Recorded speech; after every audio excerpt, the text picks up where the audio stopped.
The views and opinions presented in this episode are those of the speakers and do not necessarily represent the views of the Department of Defense or the United States Air Force.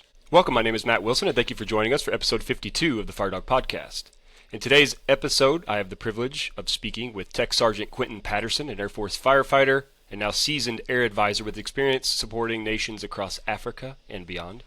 TSgt Patterson has been involved in a wide range of operations, from advising foreign air forces in Senegal to leading key leader engagements in Tanzania and conducting airfield and fire safety assessments in Ghana and Chad.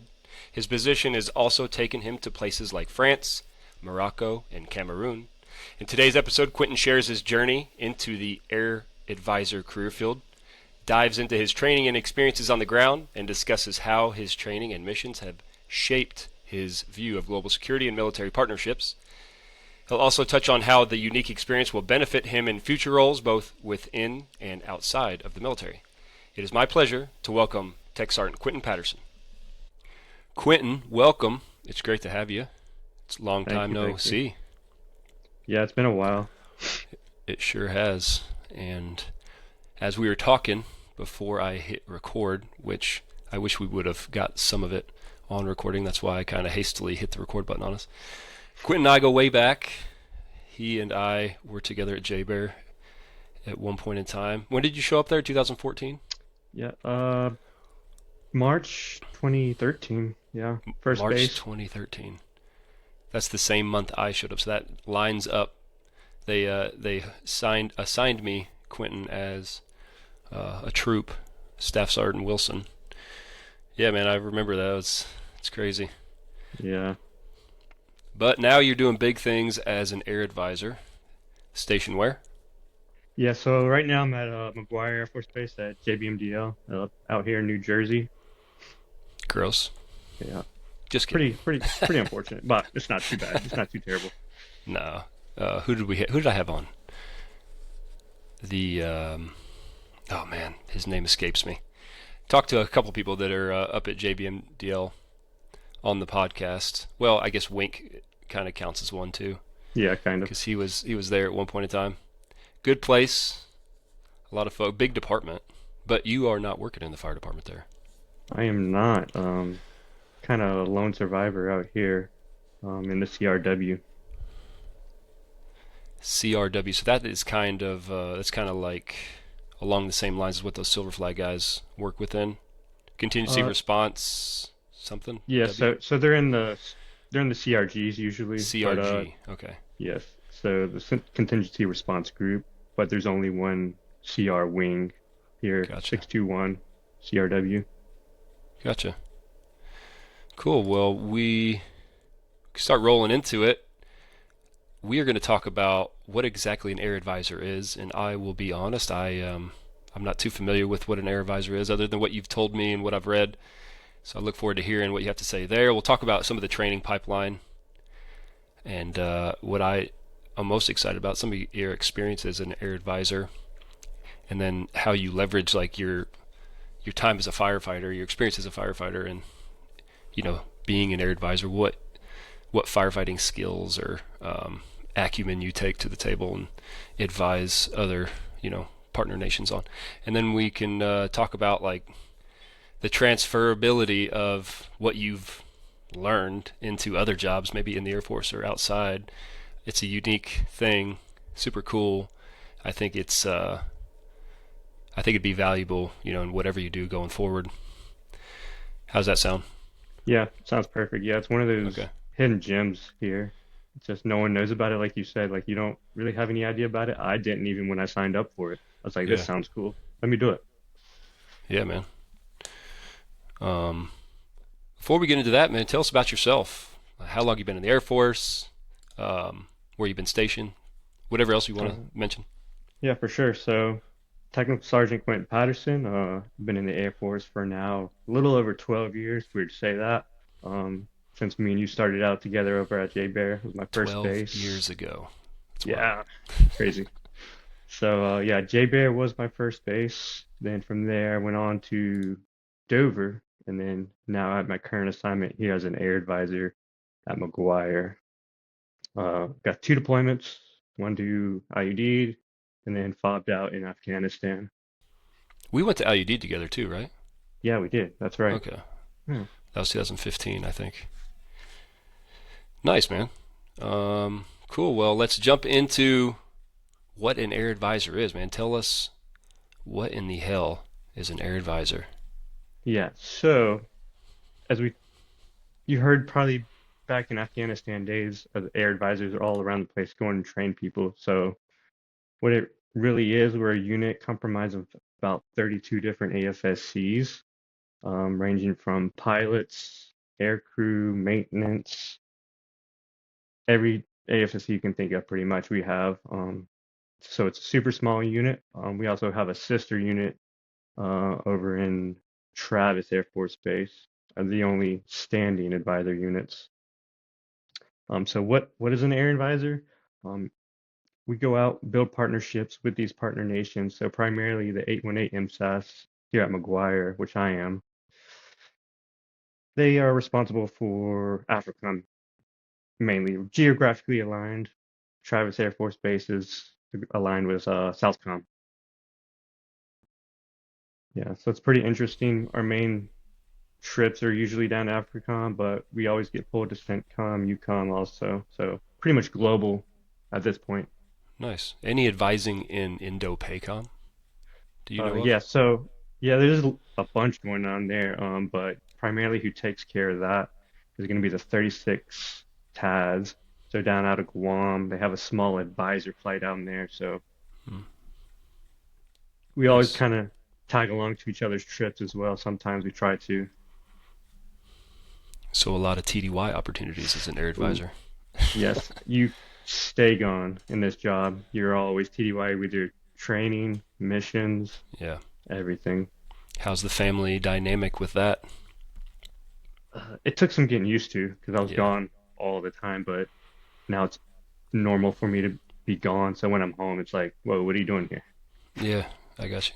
And if you got a Yeah, trip there's going, unique opportunity. There's a handful of unique opportunities out there in the Air Force. Well, in our career field, where you kind of yes, stay TDY, or and even outside, there's some that like you that go and be an air advisor and have the unique opportunity to travel. It sucks a bit. It seems I haven't done it on the family dynamic, but man, the yeah, experiences you get are invaluable, yes, so and the many airline experiences, airline miles too is a so many perk. miles. So many miles, so many reward points with hotels. That's cool, man. Yes, yeah, so getting back to what it actually is, it's dealing with security cooperation, security force assistance. If you anyone's ever heard that, it's work a lot with like Department of State and the U.S. embassies in these countries. Okay. So 32 AFSCs is what you said? Yeah, roughly 32, 33, I believe. And are you kind of representation of civil engineer or base support kind of things? Or are you just like you would advise on fire protection? So our squadron's designed to support like BOSI, so base operations support. Right. We have two CE officers, some EA guys, Okay. um, but it's we have so many AFSCs because we never know what the country's going to ask for. So Yeah, right. we kind of pick and choose who goes where, who does Okay. what, Do you find yourself answering questions about base operation support? about anything. Just anything. Yes, literally that whole multi-capable airman thing. It's Sure. literally because there's different levels of air advising, which we can talk about. So you got like basic advisors, advanced advisors, and then team sergeant mission commanders, Okay. which runs the whole missions. So you got to be able to talk to, say, if I lead a maintenance mission, I got to be able to kind of talk maintenance to the embassy and Sure, sure. have them understand. I think it's important to put into perspective how vast the United States military is compared to other nations. I was in Senior Non-Commissioned Officer Academy with an airman, quote unquote. I don't even know that they have a separate Air Force, Army, Marine Corps. I could be wrong there in some of these countries, but they don't have. My point is, they don't have specific people that are firefighters or No, that are power production or yeah, structures or electricians. Like they have soldiers, and soldiers or airmen go and do job on behalf of the military, and that job could be anything. And Yeah, so I've ran into that a lot. Like there's one guy, he's in charge of everything CE, fire department. it's He's the wild, janitor, he's right? literally everything. Sure. Same But goes again, on aircraft. Yeah. yeah, yeah. Well, they don't have, these countries don't have the GDP or the money that we have, and they No. certainly don't have the money being put into the military like we have. They only have, in some cases, a handful of aircraft, so they can't afford to hire a bunch of people for their military, and they probably don't have the uh, the end strength capability to be able to recruit and retain Yeah. people into the military. So, but anyways, I thought I'd ask that question. I'm sure you're answering questions on. You may not even be answering firefighter specific questions. It's probably everything else that interests them. Yeah, when I got to this job, everyone told me, "Hey, firefighters, they never go anywhere." But now, 4 years later, here I am, nonstop. Hmm. Uh, Probably one of the busiest people in the unit. Hmm. I'm sure that's a testament to your capability, man, and how much you invest your time in learning other things. If you stayed stovepiped and firefighting, then you probably wouldn't go very far or anywhere. True. So that's a little bit about air advising in a nutshell, right? Is there anything else Pretty that much. I you mean, have? at the end of the day, it's literally about we have five core functions: assessing, training, advising, assisting, equipping. And equipping deals with mainly Department of State, FMS, foreign military sales, uh, dealing with the Department of State. Okay. Um, and at the end of the day, it's about building partnerships with these countries. That's really why we're there. Yeah, wait, that's riddled all through the national security strategy and national defense Yeah, strategy. yeah. I think I've Straight said from the it NDS. right. Build partnerships, foster relationships, because in the next war, World War III, being friendly with these nations is going to be super important. Yeah. So you're over there doing the Lord's work for us, man. We appreciate you. Yeah, it's kind of a big jump from going from the fire department to this like operational strategic level Yeah, stuff that we're getting after. yeah. Master Sergeant in the bag. It sounds like to me. Come on now. I have no doubt about that. Cool. Well, let's talk about your training pipeline just a little bit. What's the Yeah. process? So, did you hit? Well, let's talk first about like how did you get into being an air advisor? Did you go into talent marketplace, volunteer? Did you communicate that through your leadership chain, Yeah. and then where'd you go from there?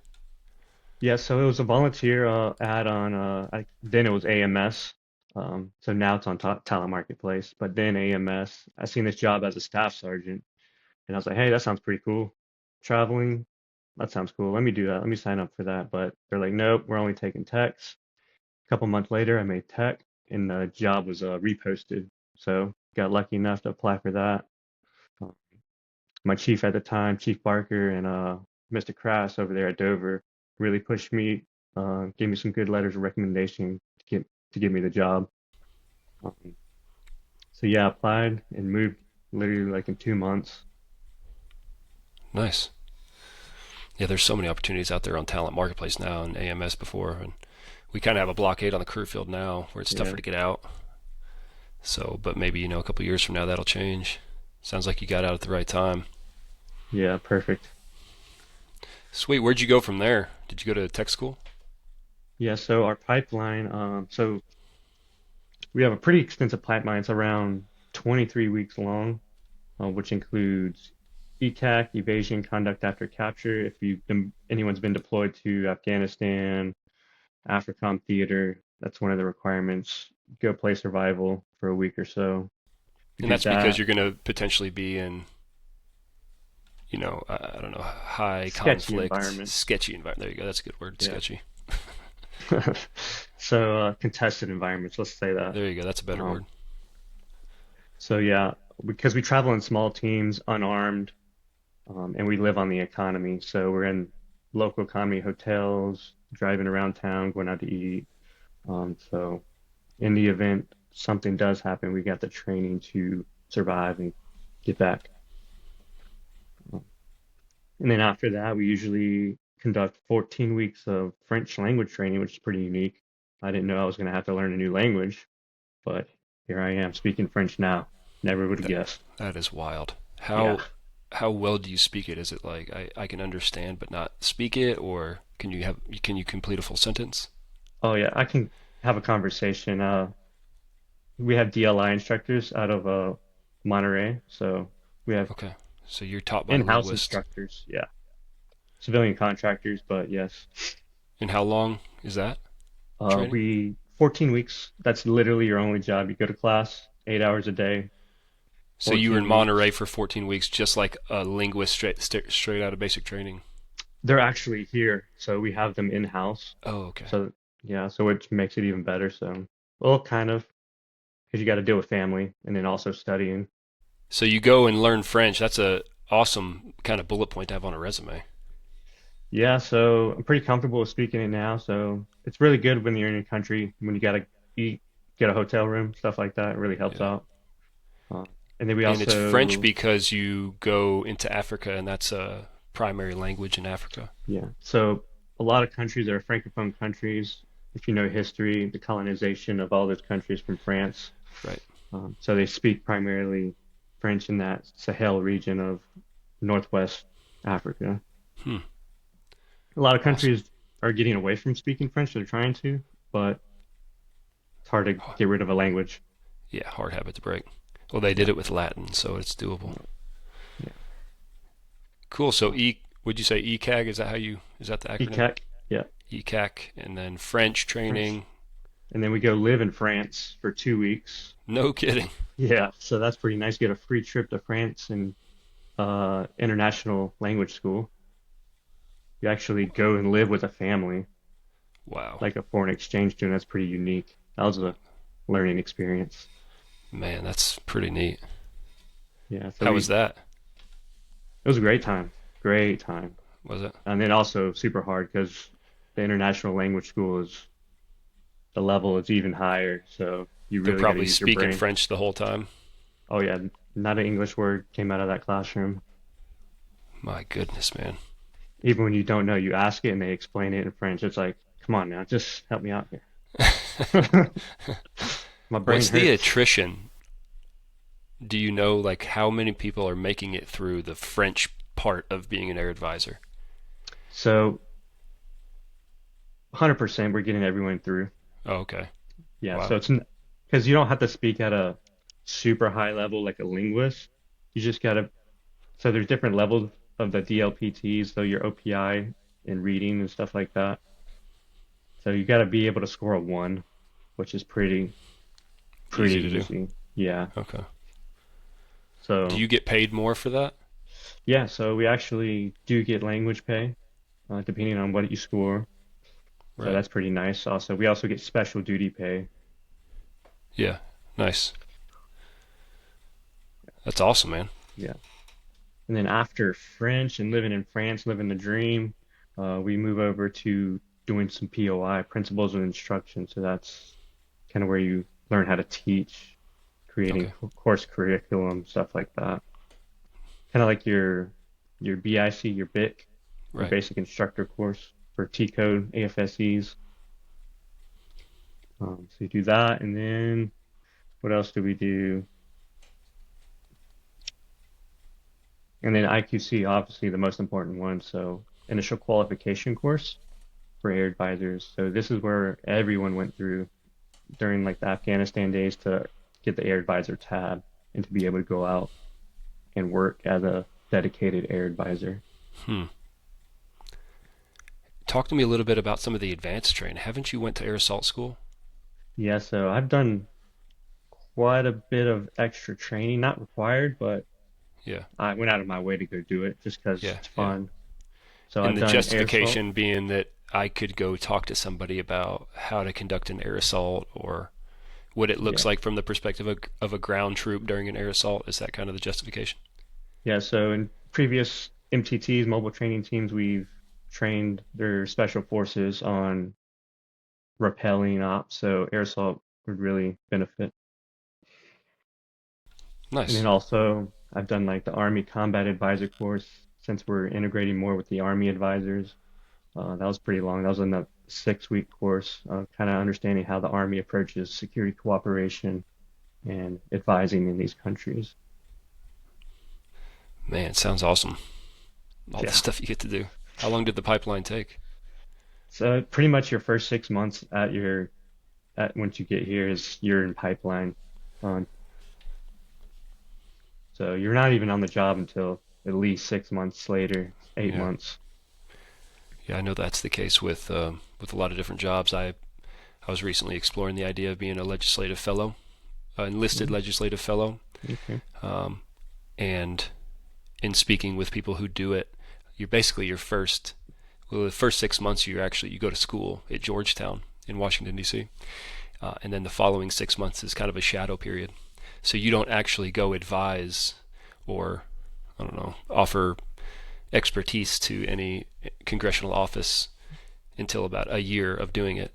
You get all that experience under your belt, Yeah. and they say by like the third year, it's a 3 year controlled, and by the third year, you're just humming. Yeah. Um, yeah. It's Anyways, kind of yeah, like this. Yeah, this is yeah, a 4-year controlled tour. yeah. Legislative fellow may be that long. I want to say it's 3, but it could be 4. No, it's definitely 3. Um, cool, man. Anything else to mention on the training? No, I think that pretty much covers it. It's just pretty extensive. It's kind of overwhelming once you hear it. When people get here, they're like, I gotta what? How long is it gonna Mm-hmm. take? I gotta do Mm-hmm. what?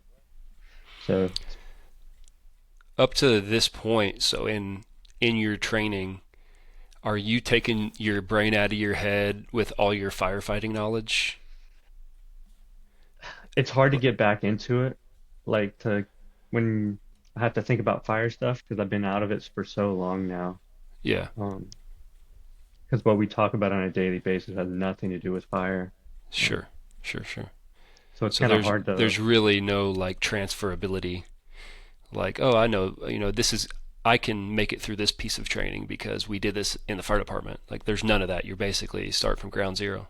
pretty much. You're Yeah, you're a new guy. You have no right, idea what they're talking about. right. It's all way over your head. Yes, you're like, I got to talk to U.S. ambassadors. I got to know how to explain this to a U.S. ambassador. How do I do that? Right, right. Again, great experience. Yeah, were there any like challenges? I guess beyond that, not knowing anything, are there any other challenges through the training pipeline I that you're think like, the I'm not biggest sure if I'm going to make challenge, through? I think the biggest challenges was the language. Because at one point in time, it was like, hey, if you don't score a certain score in your language, we gotta get rid of you. Wow. Because, but now it's kind of changed. So you're really stressing during that. Yeah, I believe it. And then during like your air advisor initial qualification course, some people that aren't prepared can have some tough times. It's a little physical demanding, not really, more mental, but not hard at all. Well, let's roll into some of the experiences you've had, man, and where you've been. I mean, and I'd love to go through all of them, but I'm not sure that we have enough Yeah, time. we'd be But here all day. maybe I don't know the top five, three, four, five Yeah, I can experiences highlight a that you've few. had. Yeah, so I've been I'll just list off to where I've been kind of Okay, there you and go. then so I've been to Senegal twice, And where's that? Morocco. These are all I'm gonna say all my AFRICOM Okay, ones. those are all Yeah, Africa. Gotcha. Africa. So Senegal twice, Morocco twice, Ghana, Chad, Cameroon, Tanzania, and then I have some on deck here coming up this year. So this is Congo, Ghana again. I'm on deck for a UAE mission as well. So, That's awesome. Um, as you're mentioning those, I think back to some of the things I learned in senior NCOA about Chinese and Russian influence in Africa. ooh, How much have you seen of that? I've seen it in person. Kind of when we talk about this great power competition, Yeah. um, we would be on the flight line looking at an aircraft with a partner nation that we were there to do. And Yeah. then we look across the way, and then you see the Russians doing the same thing. It's wild. So it's like, oh, hey, what are you doing over here? Yeah. Especially with these countries, they just want. In China, Russia, and they pay the bill. Sure. Sure. With strings attached, of course. Oh, absolutely. And Yeah. that's why we try to be the customer of choice kind of thing. Like, Right. hey, we care about you. We're not just here Yeah. to take over, Right. Yeah. essentially. Yeah. Of course, we always think that we're the more benevolent of the countries. I'd like to think we probably are based on what I read and see. But I've heard that there are like Chinese flags kind of flying over certain places in Africa. Yeah, so like I can speak from experience in Tanzania. We get out the airport, it's the middle of the night, driving to our hotel, and then you look over and you see a whole lot of people from China working on all these buildings in the middle of the night. It's kind of weird. Hmm. It's like, Yeah. or Well, you when see you all don't these, have much money, and China's willing to foot the bill to build buildings, like, okay, sure. yeah, or they start them and they back out. So you got all Hmm. these half-built buildings all over the city. It's a tough place to be Yeah, as one of those smaller nations. Same in the Indo-PACOM. I mean, you have two gargantuan, you know, countries jockeying for position across the world, and I'm a little country the size of New Jersey. You know, like what am I supposed to do when people come knocking on my door and say, "Hey, here's $1 billion. Let me develop your infrastructure." Am I supposed to tell them no? Like, right. so some of them are playing the fence, right? Like, if we do go to into conflict, like, well, I guess I can play both sides, and whoever wins or comes out on top, like at least I'm going to be supported in some capacity. They're not going to come try to take me over and move my people out. Yeah, yeah, I don't know. That's probably, you know, looking from the outside in, I could see how it's a tough place to be. But yeah, anyways, we're all exerting influence across the globe in different places. yeah, yeah. So I can get some specifics and different, I guess, scenarios you would find yourself in as like an air advisor. Like find getting some weird predicaments, like in Tanzania, showed up, had a meeting with the lead there was a lieutenant colonel equivalent. It's okay, no problem. Hey, sir, what's up? But then got surprised by a two-star general meeting. Hey, now I gotta do this key leader engagement with a two-star general that I was not prepared to do. But in the back of your head, kind of always got to be prepared for that because I've just heard stories of that happening. Um, So you get thrown into a key leader engagement. This general's telling you all these issues he has with his military or what he wants us to kind of focus on and help them with. So that's kind of a weird scenario that I found Yeah. myself in. And you're the ranking person in that group of people, or is there like a major with you, or? So no, surprisingly not. We travel on kind of position-based rank, positional based. So Mm-hmm. either your team lead's going to be a mission commander or team sergeant. Gotcha. So it could be a captain or it could be enlisted. And I'm Okay. leading a team of, say, I could have a lieutenant colonel under me or a Right. Right. Right. major. Right. It's kind of like the fire department. Yeah, yeah. If I'm a Qualification battalion, based. if I'm a battalion chief, or yeah, I'm going to be in charge of a company officer. Got Yeah. it. Yeah, that is a. So you really have to stay flexible.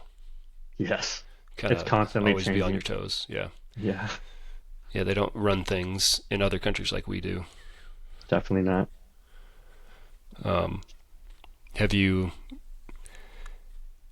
I don't know. Have you ever been stumped in a circumstance like that? Like, oh gosh, I don't know what to say to this general. No, because you always kind of have that in the back of your mind, like your elevator pitch, kind Sure, of who sure, you sure. are, why you're there, what you're doing. You have a whole mission planning leading up to the mission, so you kind of spun up on everything possible that could come up. Cool. So you talked a little bit about that engagement with kind of being blindsided a little bit. Anything else? Any other cool stories? I wouldn't say cool, but kind of Interesting. Yeah. interesting and kind of a realization of why you're there. You're actually there helping the citizens of that country. So during my time in, was it Cameroon, we had a fire mill-to-mill engagement. We were just exchanging knowledge. Hey, what do you do? This is what we do when it comes to aircraft firefighting. We were in a classroom off to the side, and we walk out the classroom, and they're just having a funeral. I'm like, whoa, hey, Hmm. what's this going on? Let's go around the other way. Talking to some of the guys that were there, it's like, oh, this guy's funeral because he just got killed by some Boko Haram terrorists. So it kind of puts it in perspective of where you're at and why you're kind of trying to help these countries out because they have some real bad problems in some of these places. Yeah, the threat's much more closer to them than it is to us. Yeah. Kind of every day, right? Oh, yes. Yeah. So that's not cool, I would say, but Yeah, yeah. you know, puts in perspective of Yeah, the powerful importance. experience is Yeah. probably a better word. Yeah. But Any also, advising with firefighting specific things? yes, I've had a lot of that this year actually. Mainly a mill-to-mill engagement or a traveling contact teams, which what we do. So we have training teams and then military engagement teams, two different funding sources. We have Title 22 funds at Department of State fund and then Title 10 funds. So I've been on a lot of Title 10 missions here, kind of going assessing, engaging with these uh, fire departments in these countries.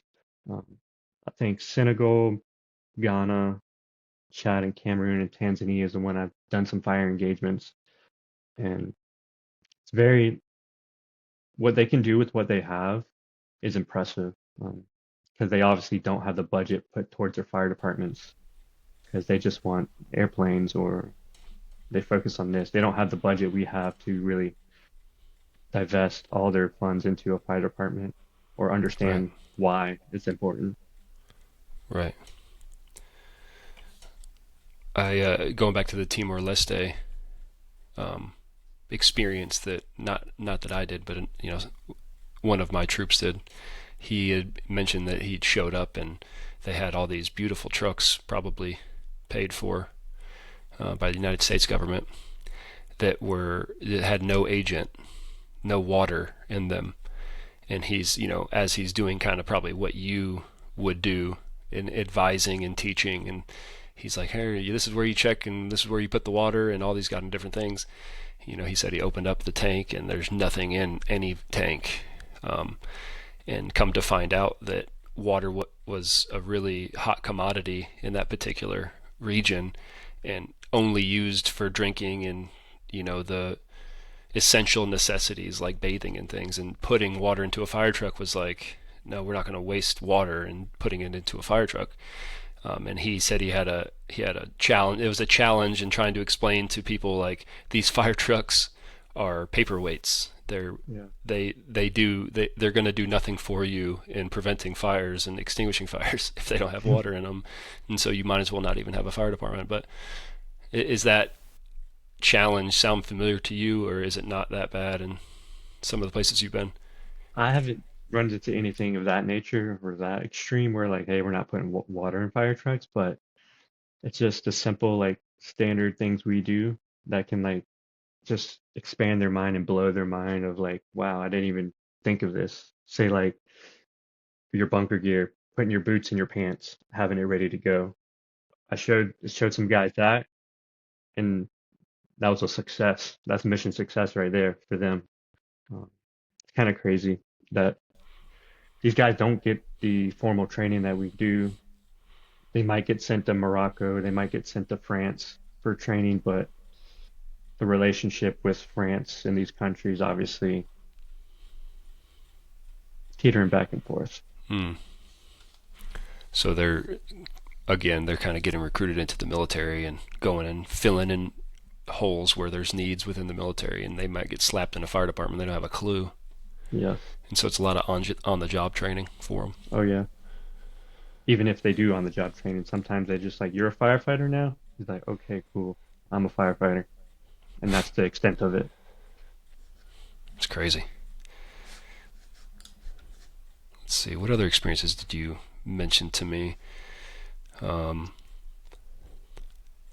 I think Got you mentioned some Tanzania and Morocco is a Cameroon. pretty unique one for a firefighter to be able to do so. It was during exercise African Line. I went and supported as a landing zone safety officer and a drop zone controller. So I went through the AMLO course, the Air Mobility Liaison Officer course. I don't know if you have any experiences with AMLOs or not. Not even close. Nope. So basically, they're a pilot that gets put in this kind of position to where they're attached Mm. to an army unit, They're and advising from the ground. they're the army's Air Force element to coordinate jumps, drop zones, load planning, stuff like that. I've heard about that for fighter pilots, it, especially The Marine. ALO, What's ALO? the uh, It's like attack liaison officer or I, I know it's Air Liaison air Officer. liaison officer. Okay, Yeah, I've heard about like Marine Corps pilots, being attached to ground units on deployments and you know coordinating the strikes and things like that. But not what you're mentioning. yeah. So it's pretty unique as a firefighter to be able to do these things. Um, One of the reasons I was able to do it had my commander let me go to this course because I had experience from Afghanistan being a landing zone. The CCT out there basically training me up was like, I'm busy on going outside the wire and doing these missions. I need you to go out run these little convoys to this airstrip, land these planes so we can get cargo in. So when I was deployed in Afghanistan, I did it a lot, probably hundreds of them, not Mm, hundreds, but 100, 150 flights during my time in Afghanistan, mm, landing planes, which is at first you're like, whoa, as a firefighter, I'm landing a plane. What's going on here? Something's mm-hmm. not right. There's probably some transferability to like your experience talking on the radio. Yes. Something that's we take for granted as firefighters probably translates well into a circumstance like that. Yeah, that's one scenario where we're not letting certain people get qualified because you have no experience. You need more training on talking on the radio because you can't be talking to a C-17 and stumble on your words or whatever. Right. Yeah. One thing you notice when you hear aircraft pilots talk is I don't know. It just seems to me so sharp, so clear, and Very I'm sure precise. it's yeah very precise. And I'm sure it's a consequence of all the training that they go through and how often they do it. But that's one thing I notice, as a assistant chief or battalion chief and talking to aircraft, either listening to them in the air, or talking to them on the ground. It's just, and you want to meet that Yeah. precision, right? Like you don't want to be like and stumble over your words. So Yeah, so that that's was a pretty pretty cool. unique What an awesome experience. That experience. was Morocco. Yeah, Morocco. So I was able to I think I was able to airdrop in 200 paratroopers, a howitzer. It's pretty cool experiences. Yeah, And then land them on a dirt strip. that's amazing. Yeah. Um, Morocco is that? Where exactly is that geographically? Northwest, right on the coast. Okay, Very, very northwest. Right across the street from Spain, basically. Little, gotcha. yeah. Morocco, super nice place. I'd go back on vacation. Yeah, sounds awesome. Yeah. Let's see. Looking at everything you wrote me. I give some kind of I necessarily wasn't there and experienced it, but as a kind of understanding what advisors, what they play in like big, large scale operations are. So recently, everyone heard of the retrograde in Niger. So he pulled out of Niger. So we had two advisors play a big role in the retrograde and sped up the retrograde single-handedly. Um, they were recognized by the CSAF and everything of their time and what they were able to accomplish with the partner nation because there's a lot of roads they ran into. And since we're culturally competent and know how these countries work, adapt, and they're able to kind of go in there, smooth things out between this the U.S. government side of the house and the Niger side of the house, and kind of meet the same goal at the end of the day. Yeah, so they're very needed there. If they weren't there, then things would have been a little bit bumpy, a little rocky. Um, and that's kind of why we're there, left of bang usually. So Hmm. before anything happens, we're constantly there building a relationship. Just so like if we need to retrograde or get into somewhere, you already have that relationship built. We can be like, Rapport. hey, Yeah. and they rather much.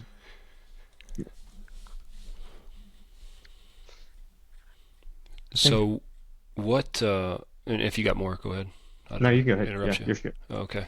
Um, I wonder, as you talk about this, I think about the influence that we try to impart, right? Like, so I know that an air advisor, as you go and you advise and assist and help, it seems to me like most of your effort is in helping this nation kind of be a better military, right? How much are we going over there and saying, hey, do you care if we land our planes here? Do you care if we, like, how much of that is included within? Or is it just building the relationship and the rapport so that if we need to eventually, we have the Yeah, relationship established?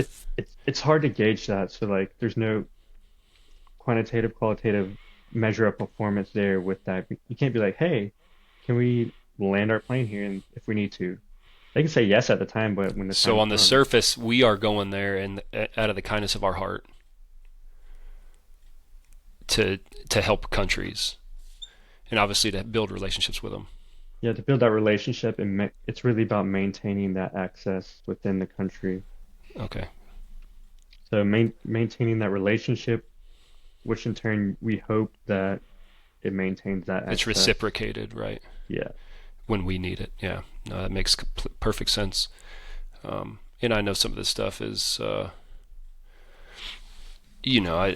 don't want to talk about more than what we should be on a platform like this, but a lot of this stuff that I'm talking about is just hitting the wave tops, the surfaces of things. But in Indo-PACOM, for example, there's a lot of infrastructure development in, in a lot of different places. Um, and so as you talk about Africa, you wonder if the same thing is going on in those AORs. And I'm not asking you to answer that question, but I'm just talking out loud. Um, cool, man. What other? Let's see. I'm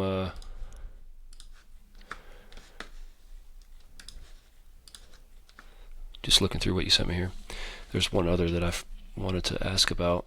Oh, Ghana airfield support unit assessment. I'm not sure that you talked about that yet. no, I didn't. I can touch on that a little bit. Um, Yeah, tell me. so we went out to Ghana. Uh, we were requested by the embassy, hey, come. They want to build basically a schoolhouse for pre UN United Nations pre-deployment training for airfield support unit, which is kind of in their terms was security forces, command and control, air traffic control, fire department, and load masters.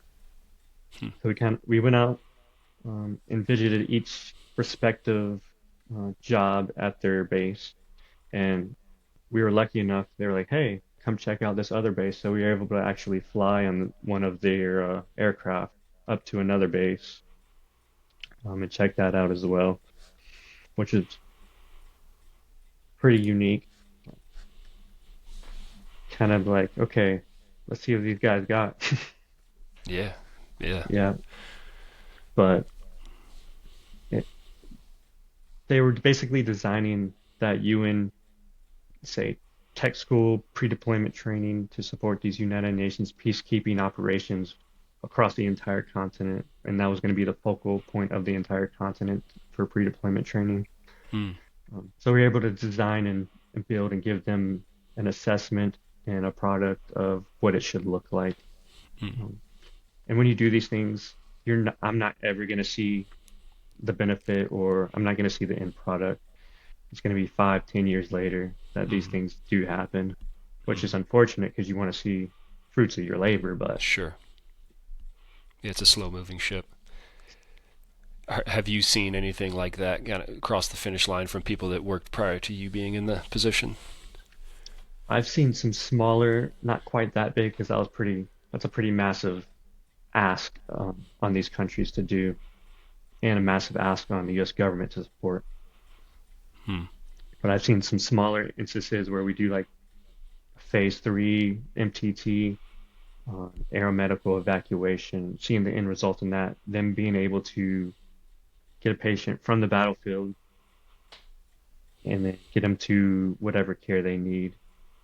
Um, so I was able to see them build an AE program and execute it properly. That's awesome. Yeah. And it's hard to, because we're not always there. So we don't have that constant contact. We're periodic. So we're there once every 6 months or once a year. So it's hard to build these programs up quickly and then to maintain it because you can go Sure. there, teach them something, come back, Sure. and have to teach it again because they Yeah. have different people. Sure. You almost have to, yeah, you have to instill it within their culture. It's almost like counterinsurgency. So, back in the early or mid to late Iraqi war, we changed our focus toward counterinsurgency and building, developing relationships and teaching Iraqis how to maintain security within their own city because if they never if they never learn, then we're going to be here indefinitely, right? So Right. at the end of the day,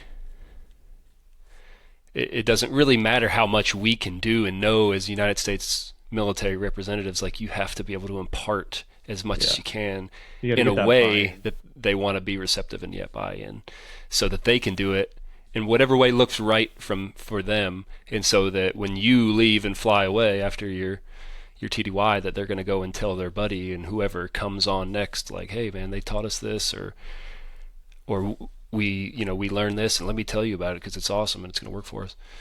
Um, Yeah, when we see that, it's like it's a huge success for us oh, because big we don't time. really get to see it. So like when you have what we taught somebody teaching somebody else is kind of what we're getting after. Like Sure, that's sure. what we need to happen. Yeah. So I imagine, I would hope that it's when you are doing engagements with whoever or advising with whoever, there's it's a lot of open dialogue or open-ended questions and less direction. Yeah.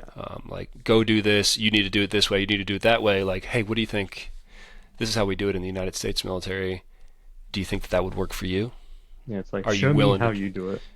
Yeah, there you go. Yeah, that's kind of a big thing when I go out. I'm like, before I tell you how I'm gonna do it, you Show me how show you do it. me, and then Yeah, I can gauge the level of what how I give my instruction or sure. the complicit the complex can't even talk right now. Complexity. Yeah, complexity, there's the word. Yeah, Uh, yeah. yeah, man. Because again, you want them to be receptive to it and take it on. Yeah, if you completely change the playbook on them, like, how likely are they to follow through with it after you leave, or And even then remember? how does it translate? Like, am I Sure. saying this in French on a very basic level, or am I Right. using my interpreter to kind of give a more advanced explanation? And is he translating that correctly? So, Man, interesting stuff, dude. Um, so I thought about just talking a little bit about like the transferability of the skills that you learned, and we talked about it, alluded to it in the beginning. Like, how do you see what you've learned in your experiences transferring to what you do next? yeah, I've thought about this recently. It's kind of been on my mind lately since I'm coming towards the end of this job. Like, what can I take from this and give back to, say, the younger generation, the younger guys in the fire department if I go back to the fire department. Like, because what I say is it's not gonna make any sense. Just like the same thing I thought. Like, this doesn't make any sense. Why are you going to Africa and engaging with these partners and teaching them basic firefighting principles? What's the importance of that? Um, but I say the cultural competence and ability to work with other, not just partner nations, but entities, say working with maintenance and the air crew, trying to get building those relationships kind of it's the same thing. You're building those relationship with the maintenance people trying to get training on an aircraft. Um, that's kind of one of the big things I could take away with this is like the importance of relationships with organizations. Yeah, man, that what a invaluable like experience, and probably the most valuable of all skills and abilities that we have is establishing and like maintaining relationships, because we need the people around us to be able to do what we need to do. Right. We have a tendency to get stovepiped, from my experience, and I've done it myself in the fire department, where it's like, and I don't necessarily think like this is the most important. We have the most important job, and nobody could do what they do without us and our support. That's not what I mean by getting stovepiped. I mean like just thinking about firefighting and fire response, and not really thinking about anything else or Yeah. the strategic picture of things. I think that your experience will be one that you can impart these strategic perspectives. Like, this is what's going on in the world. This is what's going on in the Department of Defense. And this is how we fit into it. It's so much bigger than Yeah. what we realize or give credit to. It's kind of you're able to give that why, which is super important. Um, Oh yeah, and that's a retention tool, knowing Yeah. the why. If you know the why and you're able to convey it in a way that's understandable to, like you mentioned, the younger generation, that could be what get them to retain in the military or get out if it's not the right fit for them. Right. But yeah, connecting all the dots, and it's like, yeah, you go to alarm activations and you respond to in-flight emergencies, but there's the bigger picture is this, and this is what I've experienced, and you're kind of preparing yourself for those opportunities. Yeah. And then that goes along with learning other jobs, what AFSCs do. So like when we talk about IFEs, when I go talk about IFEs, I have maybe an air traffic control person with me. What do you see? What's your end look like? Understanding when they're on the radio talking to us and they get a little spicy, um, why behind it. Yeah, they're under an incredible amount of pressure, I guess, depending on the base. Yeah. But air traffic controllers it's a stressful job, from what I understand. Yeah. And again, if you're stovepiped as a firefighter, all you hear is, like you said, kind of somebody getting a little bit irritated on the other end of the radio. As an air advisor, you can hear that and say, I've been in that position, or I know so and so that's done this, and I know that it's Yeah. It's like I know what they're doing. I know kind of their checklist they're going by sure. and the reasoning behind they we're not allowed to cross the runway. Right, right, right. Yeah. It also kind of translates to outside of the military. Oh, definitely. It opens up doors to me being able to work in the Department of State now. So Mm. we get certified to a basic level of security cooperation.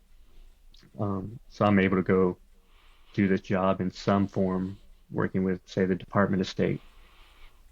So doors open up That's really there. cool. Yeah. Yeah, that's awesome. Like I said, Mass Sergeant's in the bag for you. Hey, let's hope so. Yeah. Well, I look at a lot of records, man, and just in the position that I'm in, a lot of records within the support side of the house, right? Civil engineer, force support, logistics readiness. So I'm not seeing all the records, but I'm seeing quite a few in the position that I'm in, and I can say that everything that you're talking about would light up on the infrared, man. I'd be like, so if all these things are written down in your records, then it would light up, and it'd be a no-brainer, right, for you to move on to the next rank. I think that covers everything, Quentin.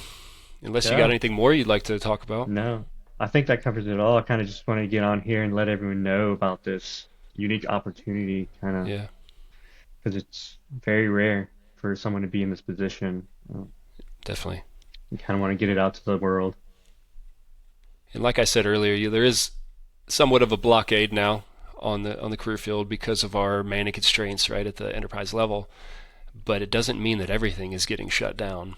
And even if there is a non-concur on somebody moving outside of the career field to do something they want to do, or do something that would benefit the Air Force, if we non-concurrent on behalf of fire protection, it doesn't mean it's not going to happen. So, and this is straight out of Chief Wilson's mouth. Still pursue those things, and just let if there was a non-concur on our end of it, there could be the need of the Air Force could outweigh Yeah, the needs of fire protection, and you could get picked up for it. So, yeah. Don't how let can people yourself. reach out? Yeah, I was Yeah, saying just don't let yourself stop it. Just have someone else stop it for you. there you go. Yeah. That's a better way to say it. Yeah. How can people reach out to you if they have questions? Yeah, so you can reach me up, look me up on the global. Yeah, I'm coming up towards my time towards the end of this time here as an air advisor. So be on the lookout, Talent Marketplace. When the time comes here in the next few months, should be an ad posted on there. And if you want to get ahead of it, it's a tech billet, um, and get your D-Lab test done to gauge your ability to learn a language. Hmm. That's one of the big like pre things we look at. Hmm. Yeah, good advice. And on that note, start talking to people, and hopefully you have good relationships built with them already. But talk to people who are willing to write you letters of recommendation. And this Yeah, goes for any job that you're chasing, right? And it helps to have maybe prior commanders or prior senior enlisted people or prior fire chiefs or fire chiefs that you currently serve with, somebody in positions of relative power and authority. Reach out to them like, hey, I'm interested in applying for XYZ. Would you be willing to write me a letter of recommendation, and maybe take it upon yourself to put together a letter for them and say, hey, this is what I would write down, and so it's less work on them. But yeah, that's great advice. But yeah, getting your letters of recommendation together, building a resume if you don't have one of those, and I'm not saying it's a requirement to apply for positions like this, but it does help if somebody has their ducks in a row and the it other person does. does not. It's always nice to have a resume ready. It's always nice to have a biography ready. Um, what else is nice? And then practicing putting together interview questions and Yeah. what are your strengths, weaknesses, all those different things. Have those all ready to go, so when somebody does make a phone call to you, you're kind of already prepared. Yeah, once we put that ad out there, we're ready to close the door on it. So, Right. Yeah, you want to get it filled. yeah. Cool. All right, Quentin. Will, it's great talking to you, man. Great catching up with you. Awesome. A little It's catch up. I appreciate it. yeah, and you're doing great things for the Air Force, man. We appreciate you. Hey, I look forward to getting you back in the career field, though. Sounds like you're gonna land a pretty sweet position. hopefully, fingers crossed. Yeah. All right, buddy. We'll talk to you later. All right. See ya. Later. Thank you for listening to this episode of the Firedog Podcast. You can find more episodes like this on our website, firedog.us, or wherever you listen to podcasts. We're also active on social media. Connect with us on Facebook, Instagram, and LinkedIn at the Firedog Podcast. That is the Fire DAWG Podcast. Don't forget to subscribe, like, and follow to stay updated on every new episode. We'd appreciate it if you'd share this podcast with your friends and coworkers, either on social media or right there within your firehouse. This is Matt Wilson with guest Quentin Patterson. Until next time, stay safe.